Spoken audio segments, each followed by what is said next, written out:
The jar slipped from my hand and shattered on the tile, peaches and syrup everywhere. But it wasn't the mess I noticed. It was the sharp, searing crack that pulsed through my left side, then the cold floor beneath my back. I couldn't move, could barely breathe. I lay there for minutes or hours, I'm not sure which. The house was quiet except for the slow hum of the fridge. I reached for the phone with trembling fingers and called Lana first. Straight to voicemail. Clarice next. Same result. I left the same message for both. I've fallen. I need help. By the time the paramedics arrived, sent, I would later learn, not by my daughters, but by the medical alert I managed to trigger. They found me conscious, but drifting. The hospital lights came next, then the blur of machines and forms and unfamiliar hands. It was late when they walked in. Clarice in a fitted coat. Lana with her hair pulled back tight. Neither touched me. Mom Clarice said, her voice clipped. We hired someone, a nurse. Her name is Lucia. She comes highly recommended. We're both swamped with work right now, Lana added. But she'll be with you full time. She'll do everything. I nodded, too groggy to respond. My fingers were sticky from the IV tape. My hip throbbed under the cast. Clarice checked her phone. Well, glad you're okay. Let us know if anything urgent comes up. I think I smiled, just slightly. Out of habit, not gratitude. They left before the nurse arrived. No hug, no gentle brush of hair, no love you, Mom. Just the sound of their heels fading down the hall and the click of the door.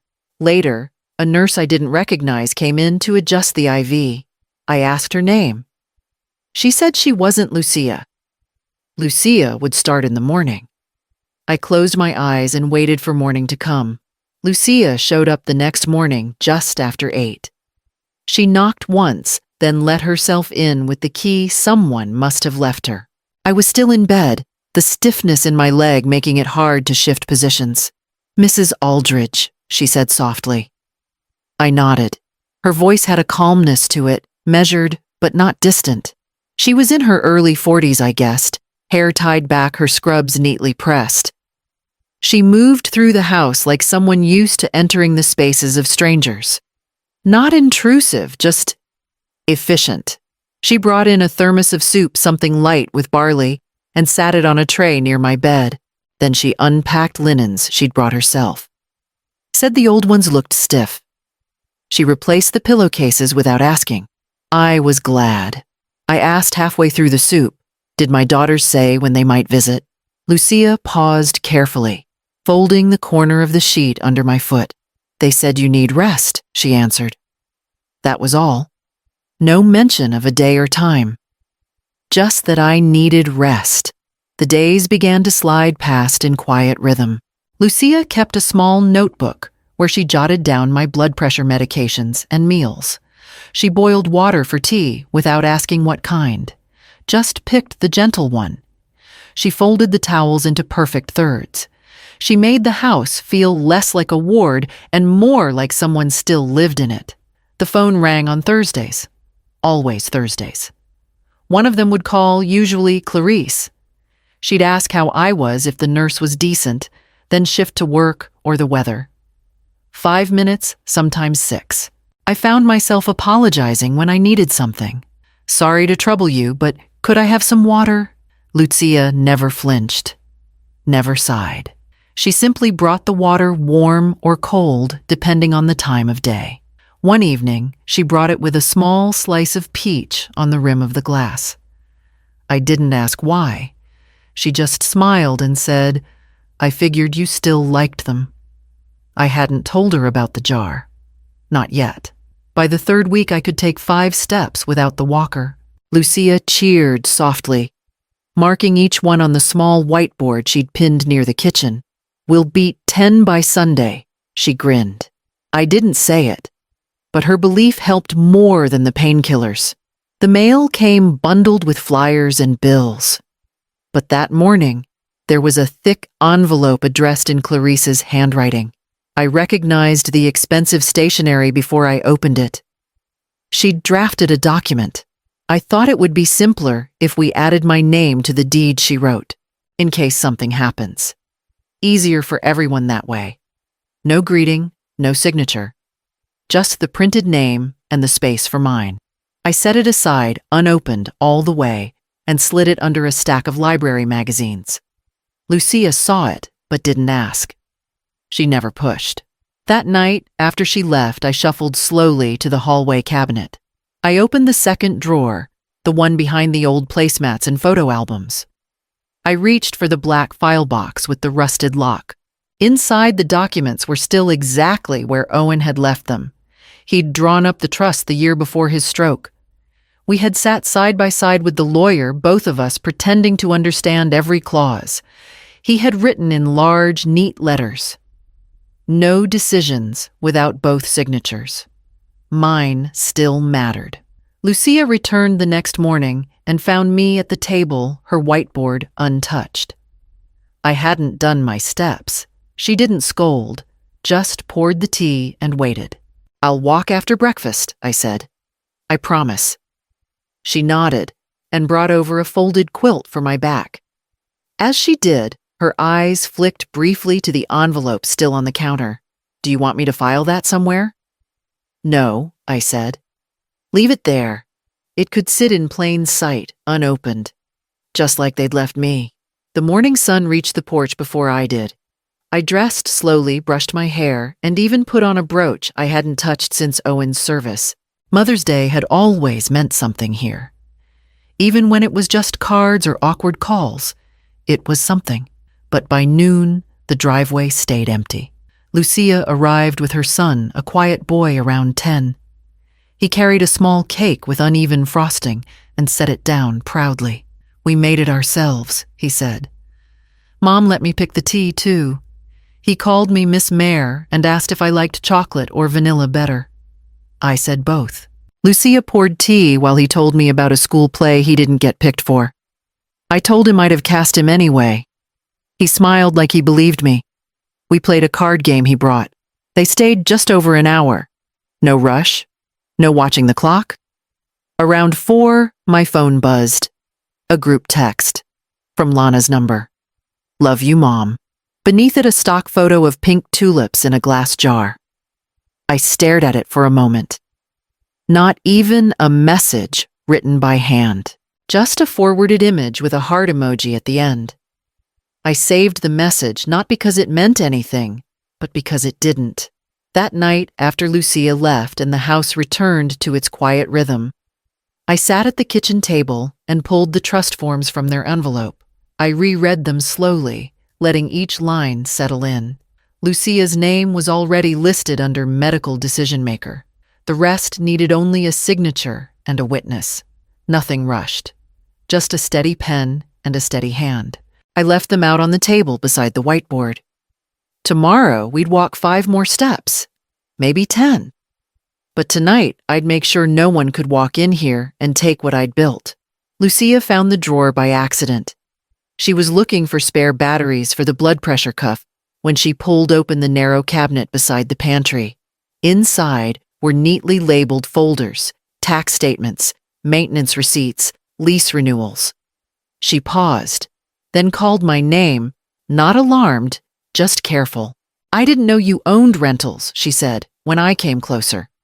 Neither did my daughters. Owen had set it all up years ago quietly the way he did everything important. 3 small houses all under an LLC with a name that meant nothing to anyone but us. He'd insisted we keep them separate off the radar, just in case he used to say, smiling like it was a joke. Lucia didn't ask questions.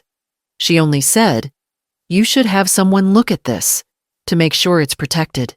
The lawyer's office was a converted farmhouse with white trim and uneven steps. Lucia drove. I brought the black file box and the trust forms from my kitchen table. The lawyer read everything twice, nodding slowly, tapping her pen against the desk.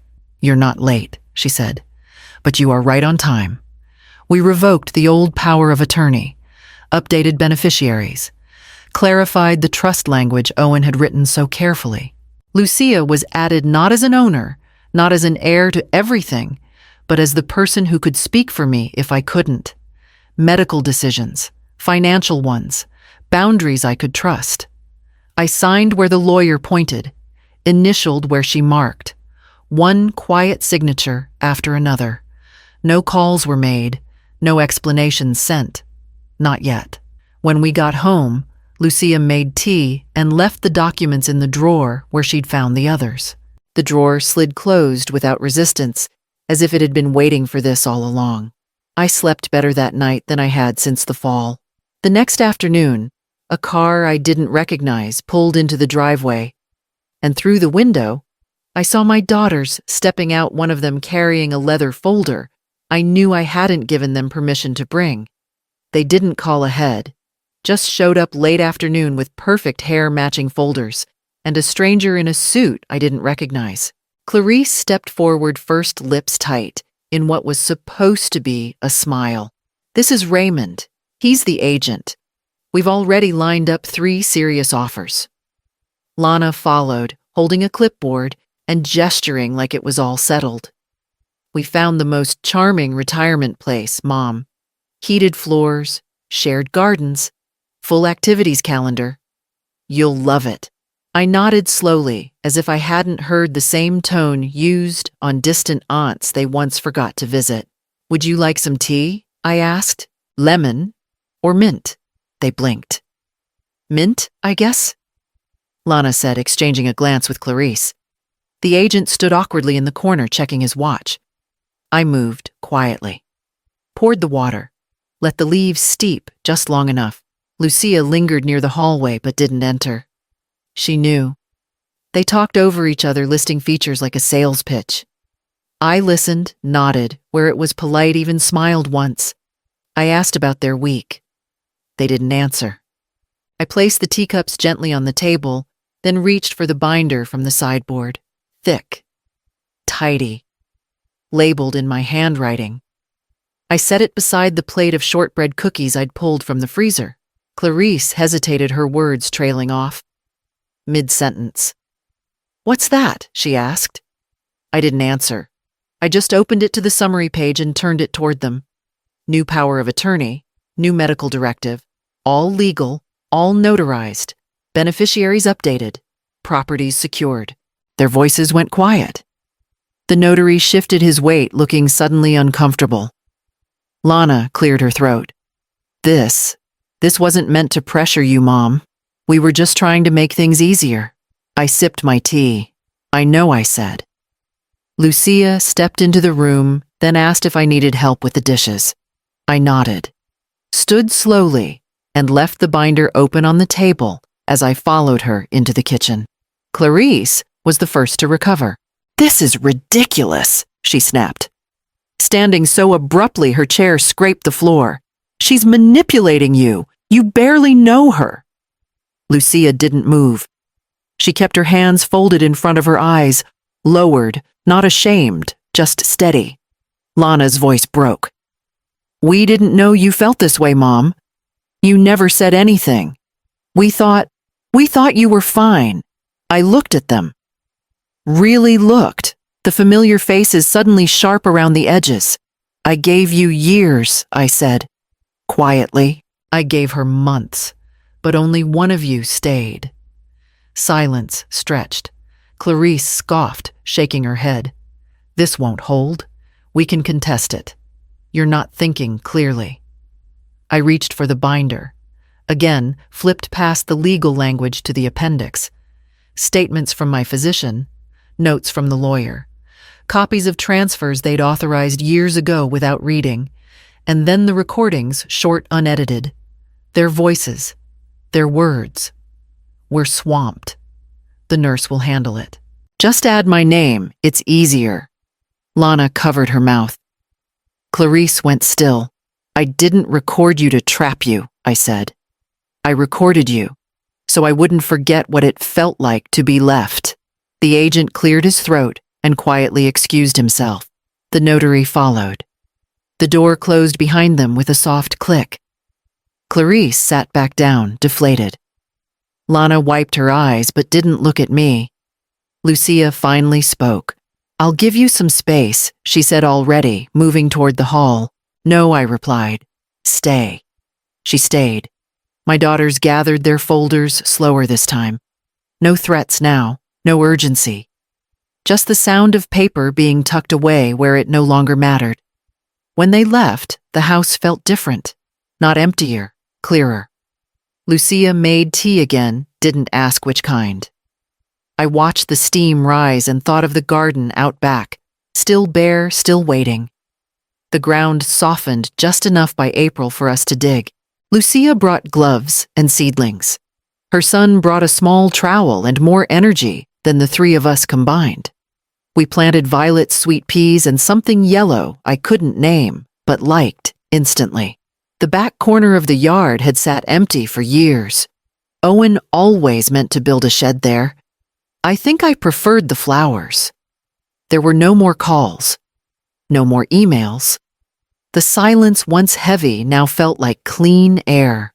I didn't check the mailbox with dread anymore. Lucia didn't mention the daughters again, and neither did I.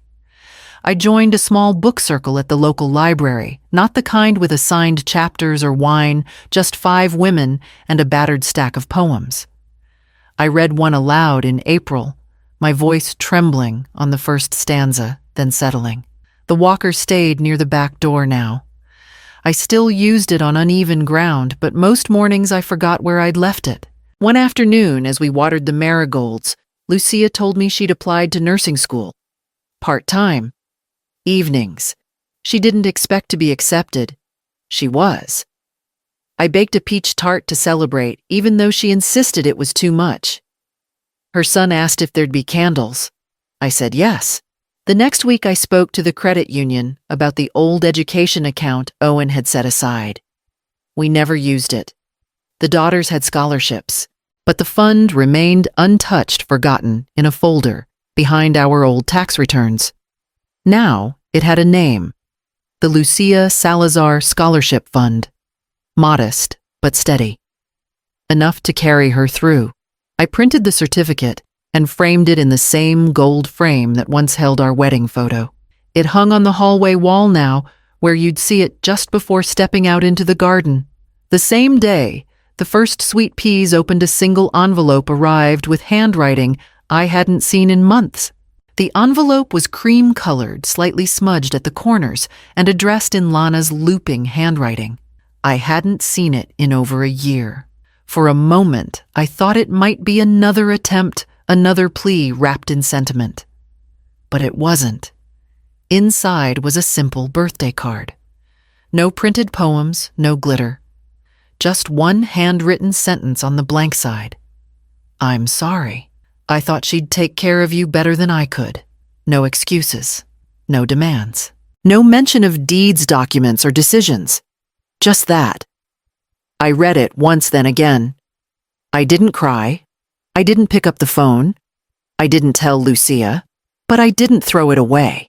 Instead, I walked to the back room, opened the second drawer of the old sideboard, and placed the card gently between 2 faded photographs. One of Lana and Clarice, building a snowman in coats too big for them, and another of Owen, holding them both in the hospital room the day Clarice was born. I stood there longer than I meant to. The card didn't change anything. The silence still stood between us. But it was something a thread loose and fraying but uncut. Lucia knocked softly on the doorframe. "The tea's ready," she said. "And the boy wants to show you the birdhouse he finished." I smiled and nodded, letting the drawer slide shut. It closed with a quiet click, like it had years ago, when I still used it for Sunday napkins and grocery lists. In the kitchen, the light had shifted. Afternoon softer now. The kettle hissed faintly. The garden outside was in full bloom yellow-violet green everywhere. And just beyond the porch rail, I saw Lucia's son holding up something with bright red paint and a crooked roof. He saw me watching and grinned already, pointing to the tree where he wanted to hang it. I stepped forward to meet him. "The porch doesn't creak anymore. Lucia tightened the boards last week, and her son repainted the railing with careful hands. It's quiet now. No footsteps rushing up, no strangers with clipboards or agents with business cards. Just air and birds and the smell of earth. We sit out here most mornings. She brews the coffee just right strong, but not bitter, and I hand her the spare key from the old tin I used to keep above the fridge. I don't say much when I give it to her, just that it makes sense now. She nods once and slips it onto her ring of house keys. There's no nurse schedule anymore. No need for updates or permission slips. We move around each other like people who have nothing left to prove. Not in service, not in roles. Just two women sitting still while the world keeps spinning past the porch steps. The calls haven't come again, and I haven't chased them. I've stopped checking the mailbox every day. When I do, it's mostly garden catalogs and a local church bulletin that someone must have signed me up for. I keep the bulletin anyway. Sometimes I read the prayer requests, even if I don't fold my hands. Lucia's son nailed the crooked birdhouse to the tall elm just beyond the rose bushes. It leans slightly to the left, but the birds don't seem to mind. This morning, as we sip our coffee and watch the light move across the yard, I say, "This house feels like me again." Lucia glances over, but she doesn't interrupt. Not many people understood what I meant when I said that before. They saw rooms and furniture. But a house can carry the weight of being claimed, the quiet ache of being prepared for someone else's gain.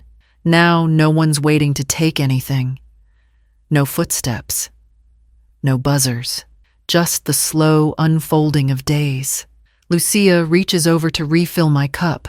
I let her. The breeze shifts, and somewhere near the elm, a sparrow lands.